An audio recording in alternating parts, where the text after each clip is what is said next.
we're going to talk about your serve return options. Now, there's many choices. Lots of people like to go down the wall wherever possible, but in this case we're going to show you something different. Here is the rally, and this is a quick 4-shot rally, and this is why. Now, what happened is this allowed the returner serve allowed the last shot to happen. In other words, it gave a really strong cross court into the back corner, which finished really shallow and was really difficult to make a tight shot from. That opened up the kill drive, and it all started with the return of serve. And this is the reason why it is such a good shot. Now, you see the ball hits the side wall there, so that's where it's just started to come off the side wall. And what's happened is the serve is too shallow. It needs to be behind this line here. So it needs to, if I draw a line straight up from the front of the service box, now it is just behind, but it's really also quite low, and it's on that shallow end of being just behind that line. Now what that does is it means that the ball really comes out. So it really comes back toward the opponent this way and allows a real strong body turn, real ability to use your core muscles to drive the ball deep and strong and fast. Now if you were to go down the side wall, ball here, he would have to step towards the front wall, create a line and space with his body, and then drive down the wall, and that would be alright. But this is a better option for him at the moment, because what it does is it allows him to actually put some serious pace on the ball and cross-court the ball into that back corner. So if we have a look at from here, what he does is he goes bang really hard and really quick and really strong muscles. Now all he needs to do is land that ball there, anywhere level with or behind his opponent.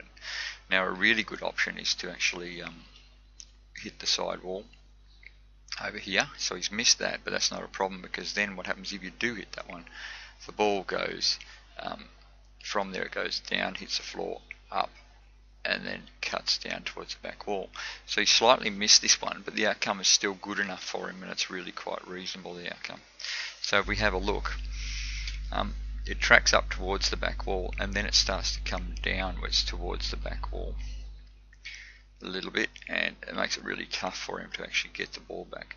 So he's put himself in a position where he's in the centre of the tee. So from that shot he's found himself in the middle of the court. He's put his opponent in the back corner, and his opponent really needs to go and create a really good angle. In other words, he needs to create an angle off a ball which is coming across him, not coming straight back at him from the front wall. So the return of serve was all about this shot here, and it's all about the triggers. Now what should have happened is the serve should have gone and been back further. So generally the right sort of place is roughly in line with the service box, the rear of the service box, and around about anywhere around about here is really good. The reason is that's so good is because it's also higher than your opponent, their shoulders. So what happens is they've got to reach up and try and negate the side wall at the same time. And when a serve finishes short and it comes back out this way, it gives real width to work with, which means it gives you the width to be able to use the straight short shot. It can cross court you into all sorts of things. So basically it's not a bad deal. And when we talk about options, shot options on serve returns and stuff, there's things called triggers. And triggers work really simply. What happens is in relation to Paul's body, I'll just draw it really quickly. In relation to Paul's body, if the ball is here, it goes cross court. If the ball is here, you'll go for a cross court nick. If the ball is over here, he'll go he'll go short and straight. And if the ball comes off the side wall and it's up here, he'll go down the wall. And what happens is once you get used to those sort of triggers, in other words, that's just what happens when the ball is in those positions, then you get really consistent at your outcome, and you get serious quality out of your shot, because you don't have any doubt into what's going to happen. It's just the simple best choice from where the ball relation to your body is and the outcomes that you can get. Each one of those shots that you play, and I'll just put in the arrows to go with them. And so basically you'll have this one is down the wall, this one is short, this one has gone across here, and this one has gone across there.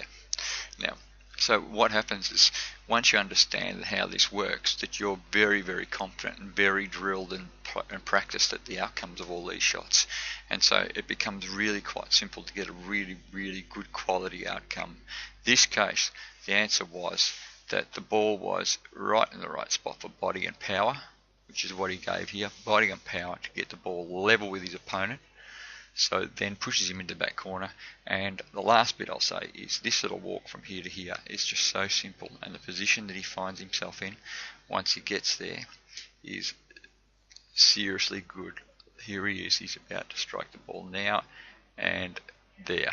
That's where he's at, right there, right in the middle, in a commanding position, covering with a volley if he wants to, or he can choose to do whatever he likes. This is the outcome of this rally. Bang, and there you go. So it created the opportunity for him with a strong cross court off that return of serve. There you go. There you serve return options. Hope it helps.